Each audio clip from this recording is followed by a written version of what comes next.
ಇವತ್ತು 5 ವಿಧಾನಸಭಾ ಕ್ಷೇತ್ರಗಳಿಗೆ ನಡೆದಂತಹ ಉಪಚುನಾವಣೆಯ ಫಲಿತಾಂಶ ಪ್ರಕಟ ಆಗಿದೆ. ಗುಜರಾತ್ನ 2 ವಿಧಾನಸಭಾ ಕ್ಷೇತ್ರಗಳು, ಕೇರಳದ 1 ವಿಧಾನಸಭಾ ಕ್ಷೇತ್ರ, ಪಶ್ಚಿಮ ಬಂಗಾಳದ 1 ವಿಧಾನಸಭಾ ಕ್ಷೇತ್ರ ಮತ್ತು ಪಂಜಾಬ್ನ 1 ವಿಧಾನಸಭಾ ಕ್ಷೇತ್ರಕ್ಕೆ ಸಂಬಂಧಪಟ್ಟ ಹಾಗೆ ಇವತ್ತು ಚುನಾವಣಾ ಫಲಿತಾಂಶ ಪ್ರಕಟ ಆಗಿದೆ. ಇನ್ನು ಮೊದಲಿಗೆ ಗುಜರಾತ್ ವಿಧಾನಸಭಾ ಉಪಚುನಾವಣೆಗೆ ಸಂಬಂಧಪಟ್ಟ ಹಾಗೆ ನೋಡೋದಾದರೆ, ಗುಜರಾತ್ ವಿಧಾನಸಭಾ ಉಪಚುನಾವಣೆಯಲ್ಲಿ ಕಾಡಿ ವಿಧಾನಸಭಾ ಕ್ಷೇತ್ರ ಎಸ್ಸಿ ಮೀಸಲು ಕ್ಷೇತ್ರ ಇಲ್ಲಿ ಬಿಜೆಪಿ ಗೆದ್ದು ಬೀಗಿದೆ. ಬಿಜೆಪಿ ಅಭ್ಯರ್ಥಿ ರಾಜೇಂದ್ರ ಕುಮಾರ್ ಧನ್ವೇಶರ್ ಚಡ್ವಾ ಇವರು 39,000ಕ್ಕೂ ಅಧಿಕ ಮತಗಳ ಅಂತರದಿಂದ ಜಯವನ್ನು ಸಾಧಿಸಿದ್ದಾರೆ. ಕಾಂಗ್ರೆಸ್ನ ರಮೇಶ್ ಭಾಯ್ ಚಡ್ವಾ ಅವರಿಗೆ ಸೋಲಾಗಿದೆ. ಇಲ್ಲಿ ಈ ವಿಧಾನಸಭಾ ಕ್ಷೇತ್ರದಲ್ಲಿ ಆಮ್ ಆದ್ಮಿ ಪಕ್ಷ ತನ್ನ ಠೇವಣಿಯನ್ನು ಕೂಡ ಕಳ್ಕೊಂಡಿದೆ. ರಾಜೇಂದ್ರ ಕುಮಾರ್ ಧನೇಶ್ವರ್ ಚಡ್ವಾ 60,290 ಮತಗಳನ್ನು ಪಡೆದಿದ್ದಾರೆ. ಚುನಾವಣಾ ಆಯೋಗ ಒಟ್ಟು 22 ಸುತ್ತಿಗಳ ಚುನಾವಣಾ ಫಲಿತಾಂಶವನ್ನು ಪ್ರಕಟ ಮಾಡಿದೆ. ಇನ್ನು ಕಾಂಗ್ರೆಸ್ನ ಅಭ್ಯರ್ಥಿ ರಮೇಶ್ ಭಾಯ್ ಚಾವ್ಡಾ ಇವರು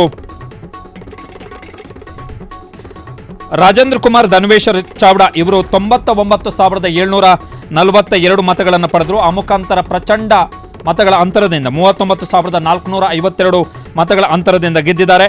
ರಮೇಶ್ ಭಾಯ್ ಚಾವ್ಡಾ ಕಾಂಗ್ರೆಸ್ನ ಅಭ್ಯರ್ಥಿ 60,290 ಮತಗಳನ್ನು ಪಡೆದರು. ಆಮ್ ಆದ್ಮಿ ಪಕ್ಷದ ಅಭ್ಯರ್ಥಿ ಚಾವ್ಡಾ ಜಗದೀಶ್ ಭಾಯ್ ಗಣಪತ್ ಭಾಯ್ ಕೇವಲ 3,090 ಮತಗಳನ್ನು ಪಡೆದು ಹೀನಾಯವಾಗಿ ಸೋತಿದ್ದಾರೆ. ಕಾಡಿ ವಿಧಾನಸಭಾ ಕ್ಷೇತ್ರ ಎಸ್ಸಿ ಮೀಸಲು ಕ್ಷೇತ್ರ ಇದು. ಉಳಿದ ಹಾಗೆ ಪ್ರಜಾಶಕ್ತಿ ಡೆಮೊಕ್ರೆಟಿಕ್ ಪಕ್ಷ ಅದು 1,335 ಮತಗಳನ್ನು ಪಡ್ಕೊಂಡಿದೆ. ಸೊ ಈ ಮುಖಾಂತರ ಈ ಕ್ಷೇತ್ರವನ್ನು ಗುಜರಾತ್ನಲ್ಲಿ ಬಿಜೆಪಿ ಉಳಿಸಿಕೊಂಡಿದೆ.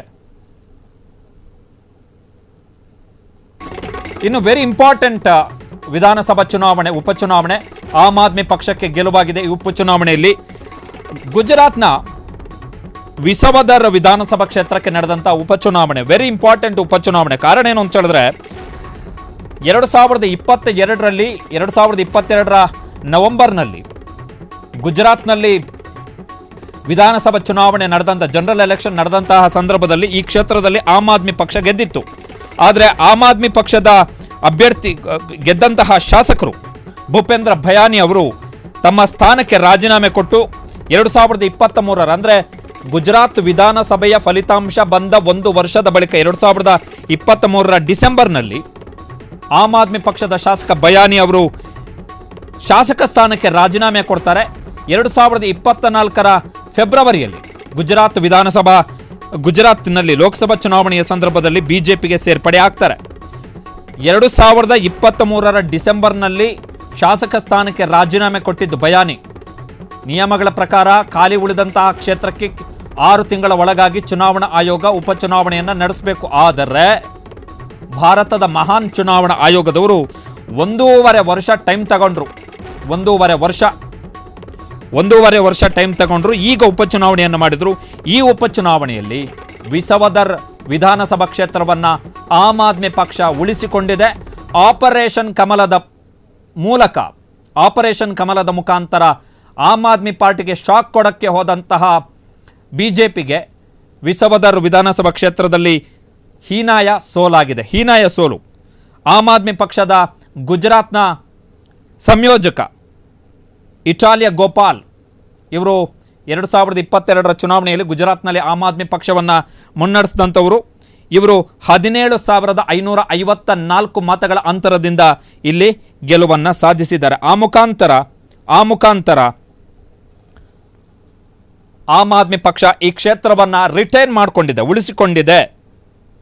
ಆಮ್ ಆದ್ಮಿ ಪಕ್ಷ ಈ ಕ್ಷೇತ್ರವನ್ನು ಉಳಿಸಿಕೊಂಡಿದೆ. ಬಿಜೆಪಿಗೆ ದೊಡ್ಡ ಆಘಾತ. ಕಾರಣ ಗುಜರಾತ್ನ ರಾಜಕಾರಣವನ್ನು ತೆಗೆದು ನೋಡಿದ್ರೆ ಅಲ್ಲಿ ಕಾಂಗ್ರೆಸ್ ಅನ್ನು ಇದೇ ರೀತಿ ಶಾಸಕರ ಕೈಯಲ್ಲಿ ರಾಜೀನಾಮೆ ಕೊಡಿಸಿ ಬಿಜೆಪಿ ಮುಗಿಸಿ ಹಾಕಿತ್ತು. ಅದೇ ತಂತ್ರವನ್ನು ಆಮ್ ಆದ್ಮಿ ಪಕ್ಷದ ಮೇಲೂ ಕೂಡ ಪ್ರಯೋಗ ಮಾಡುವ ಪ್ರಯತ್ನವನ್ನು ಬಿಜೆಪಿ ಮಾಡ್ತು. ಬಟ್ ಆ ಮೊದಲನೆಯ ಪ್ರಯೋಗ ಏನಿತ್ತು, ಆ ಪ್ರಯೋಗದಲ್ಲಿ ಗುಜರಾತ್ನಲ್ಲಿ ಬಿಜೆಪಿ ಹಿನ್ನಡೆಯನ್ನು ಕಂಡಿದೆ, ಸೋಲನ್ನು ಕಂಡಿದೆ. ಸೊ ವಿಸವದರ್ ವಿಧಾನಸಭಾ ಕ್ಷೇತ್ರವನ್ನು ಆಮ್ ಆದ್ಮಿ ಪಕ್ಷ ಉಳಿಸಿಕೊಂಡಿದೆ. ಮೂರನೆಯ ಸ್ಥಾನಕ್ಕೆ ಇಲ್ಲಿ ಕಾಂಗ್ರೆಸ್ ಕುಸಿದಿರುವಂಥದ್ದು. ಸೊ ಗುಜರಾತ್ನಲ್ಲಿ BJP ಸರ್ಕಾರ ಇದ್ದಾಗಿಯೂ ಕೂಡ ಆಮ್ ಆದ್ಮಿ ಪಕ್ಷದಿಂದ ಈ ಕ್ಷೇತ್ರವನ್ನು ಕಸಿದುಕೊಳ್ಳಲಿಕ್ಕೆ BJPಗೆ ಸಾಧ್ಯ ಆಗಲಿಲ್ಲ.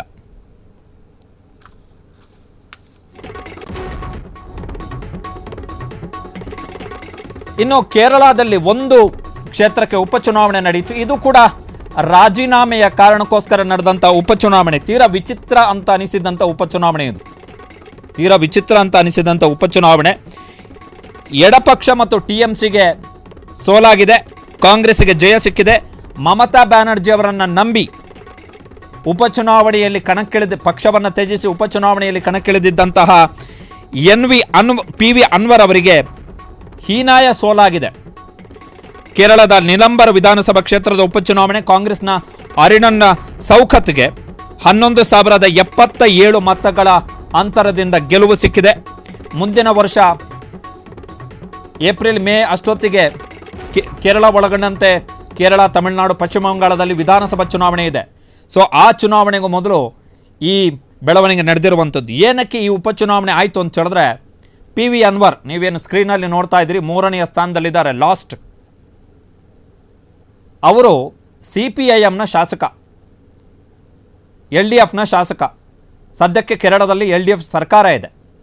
ಈ PV ಅನ್ವರು ಪಶ್ಚಿಮ ಬಂಗಾಳದ ಮುಖ್ಯಮಂತ್ರಿ TMCಯ ಅಧಿನಾಯಕಿ ಮಮತಾ ಬ್ಯಾನರ್ಜಿ ಅವರ ಮಾತನ್ನು ಕೇಳಿ ಕೇರಳದಲ್ಲಿ TMCಯನ್ನು ಬೆಳೆಸಬೇಕು ಅಂತೇಳಿ, TMC ಪಕ್ಷವನ್ನು ಕಟ್ಟಬೇಕು ಕೇರಳದಲ್ಲಿ ಅಂಥೇಳಿ.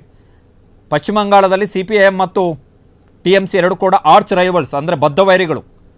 ಸೊ ಕೇರಳದಲ್ಲಿ ಟಕ್ಕರ್ ಕೊಡಲಿಕ್ಕೆ ಮಮತಾ ಬ್ಯಾನರ್ಜಿ ಆಲೋಚನೆ ಮಾಡಿದರು. ಸೊ ಅದಕ್ಕೋಸ್ಕರ PV ಅನ್ವರ್ ಮಮತಾ ಬ್ಯಾನರ್ಜಿ ಅವರ ಮಾತನ್ನು ಕೇಳಿ ಶಾಸಕ ಸ್ಥಾನಕ್ಕೆ ರಾಜೀನಾಮೆ ಕೊಡ್ತಾರೆ. ರಾಜೀನಾಮೆ ಕೊಟ್ಟ ಕಾರಣಕ್ಕೋಸ್ಕರ ಉಪಚುನಾವಣೆ ನಡೆಯುತ್ತೆ. ಇಂಡಿಪೆಂಡೆಂಟ್ ಆಗಿ ಕಂಟೆಸ್ಟ್ ಮಾಡ್ತಾರೆ PV ಅನ್ವರ್.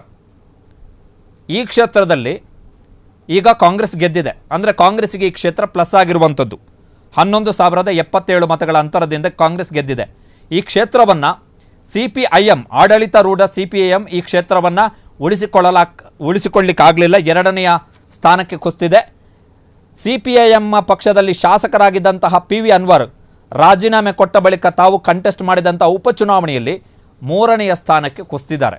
ತೀರಾ ವಿಚಿತ್ರವಾದಂಥ ಅನವಶ್ಯಕ ಉಪಚುನಾವಣೆ. ಇದು ಕೂಡ ಅನಾವಶ್ಯಕ ಉಪಚುನಾವಣೆ. ಏನು ವಿಧಾನಸಭೆ ಎಲೆಕ್ಷನ್ನ ಅನೌನ್ಸ್ ಆಗೋ ಟೈಮಲ್ಲಿ ರಾಜೀನಾಮೆ ಕೊಟ್ಟಿದ್ದಿದ್ರು ಏನೂ ಆಗ್ತಾ ಇರಲಿಲ್ಲ, ಏನು ಪ್ರಪಂಚನ ಬಿದ್ದೋಗ್ತಾ ಇರಲಿಲ್ಲ.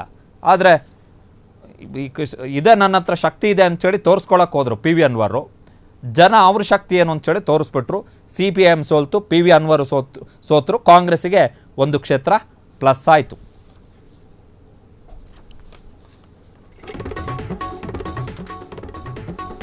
ಇನ್ನು ಪಂಜಾಬ್ ವಿಧಾನಸಭೆಯ ಉಪಚುನಾವಣೆಯ ಫಲಿತಾಂಶ.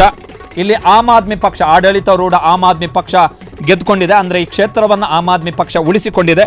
ಲುಧಿಯಾನ ಪೂರ್ವದಲ್ಲಿ ಗೆದ್ದಂತಹ ಆಮ್ ಆದ್ಮಿ ಪಕ್ಷದ ಅಭ್ಯರ್ಥಿ ಸಂಜೀವ್ ಅರೋರಾ 10,637 ಮತಗಳ ಅಂತರದಿಂದ ಗೆದ್ದಿದ್ದಾರೆ.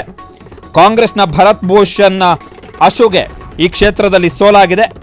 ಭಾರತೀಯ ಜನತಾ ಪಕ್ಷ BJP ಈ ಕ್ಷೇತ್ರದಲ್ಲಿ 3ನೇ ಸ್ಥಾನಕ್ಕೆ ಕುಸಿದಿದೆ. ಈ ಕ್ಷೇತ್ರಕ್ಕೆ ಯಾಕೆ ಉಪಚುನಾವಣೆ ಆಯಿತು ಅಂತ ಹೇಳಿದ್ರೆ, ಆಮ್ ಆದ್ಮಿ ಪಕ್ಷದ ಶಾಸಕರಾಗಿದ್ದಂತಹ ಗುರ್ಪ್ರೀತ್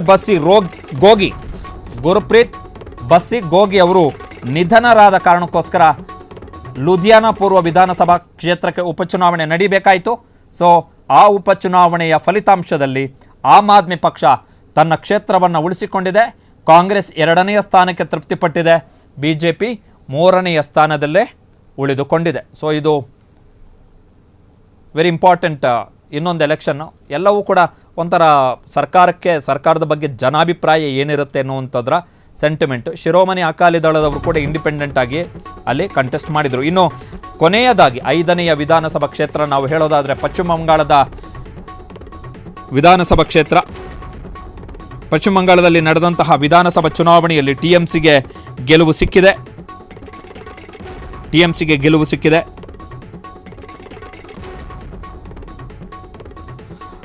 ಪಶ್ಚಿಮ ಬಂಗಾಳದ ಕಾಲಿಗಂಜ್ ವಿಧಾನಸಭಾ ಕ್ಷೇತ್ರ. ಇಲ್ಲಿ ಕಾಂಗ್ರೆಸ್ನ ಅಭ್ಯರ್ಥಿ, ಮಹಿಳಾ ಅಭ್ಯರ್ಥಿ ಅಲೀಫಾ ಅಹಮದ್ ಅವರು 49,916 15 ಮತಗಳ ಅಂತರದಿಂದ ಲೇಟೆಸ್ಟ್ ಅಪ್ಡೇಟ್ 50,049 ಮತಗಳ ಅಂತರದಿಂದ ಗೆದ್ದಿದ್ದಾರೆ.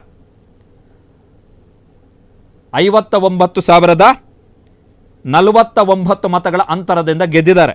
ಅಂದರೆ ಲಾಸ್ಟ್ ರೌಂಡ್ನಲ್ಲಿ ಸುಮಾರು 900ಕ್ಕೂ ಅಧಿಕ ಮತಗಳು ಇವರಿಗೆ ಬಂದಿದ್ದಾವೆ. ಲಾಸ್ಟ್ ರೌಂಡ್ 23ನೇ ಕೊನೆಯ ಸುತ್ತಿನ ಮತ ಎಣಿಕೆ ಏನಿತ್ತು, ಆ ಕೊನೆಯ ಸುತ್ತಿನ ಮತ ಎಣಿಕೆಯಲ್ಲಿ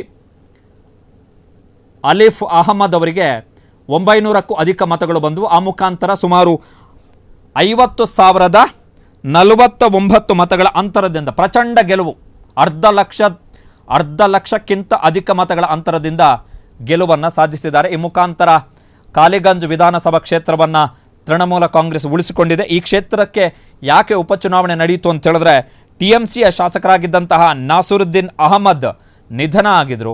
ಹಾಗಾಗಿ ಈ ಕ್ಷೇತ್ರಕ್ಕೆ ಉಪಚುನಾವಣೆ ನಡೆದಿದೆ. ಈ ಕ್ಷೇತ್ರದಲ್ಲಿ ಭಾರತೀಯ ಜನತಾ ಪಕ್ಷ 2ನೆಯ ಸ್ಥಾನಕ್ಕೆ ತೃಪ್ತಿ ಪಟ್ಕೊಂಡ್ರೆ ಕಾಂಗ್ರೆಸ್ 3ನೆಯ ಸ್ಥಾನಕ್ಕೆ ಕುಸಿದಿದೆ. ಇಲ್ಲಿ CPIM ಸ್ಪರ್ಧೆ ಮಾಡಿರಲಿಲ್ಲ. ಈ ಕ್ಷೇತ್ರದಲ್ಲಿ ಕಾಂಗ್ರೆಸ್ನ ಜೊತೆಗೆ ಮೈತ್ರಿಯನ್ನು ಮಾಡಿಕೊಳ್ಳಲಾಗಿತ್ತು. ಬಟ್ ಆ ಮೈತ್ರಿಯ ಹೊರತಾಗಿಯೂ ಕೂಡ 3ನೆಯ ಸ್ಥಾನಕ್ಕೆ ಕುಸಿದಿದೆ ಕಾಂಗ್ರೆಸ್. ಪಶ್ಚಿಮ ಬಂಗಾಳ ವೆರಿ ಇಂಪಾರ್ಟೆಂಟ್ ಎಲೆಕ್ಷನ್, ಮುಂದಿನ ವರ್ಷ ನಡೆಯುವಂತಹ ಚುನಾವಣೆ. So not a good sign for Congress. ಈ ಬೆಳವಣಿಗೆಗಳು ಕಾಂಗ್ರೆಸ್ಗೆ ವಿಶೇಷವಾಗಿ ಪಶ್ಚಿಮ ಬಂಗಾಳದಲ್ಲಿ ಒಳ್ಳೆಯ ಸಿಹಿ ಸುದ್ದಿಯನ್ನು ಕೊಟ್ಟಿಲ್ಲ, ಆಘಾತಕಾರಿ ಸುದ್ದಿ. ಕ್ಷಣ ಕ್ಷಣದ ಸುದ್ದಿಗಳಿಗಾಗಿ ಫ್ರೀಡಂ ಟಿವಿ ಸಬ್ಸ್ಕ್ರೈಬ್ ಮಾಡಿ, ಲೈಕ್ ಮಾಡಿ ಹಾಗೂ ಫಾಲೋ ಮಾಡಿ. ಹೊಸ ಸುದ್ದಿಗಳ ನೋಟಿಫಿಕೇಶನ್ಗಾಗಿ ಬೆಲ್ ಐಕಾನ್ ಮೇಲೆ ಕ್ಲಿಕ್ ಮಾಡಿ.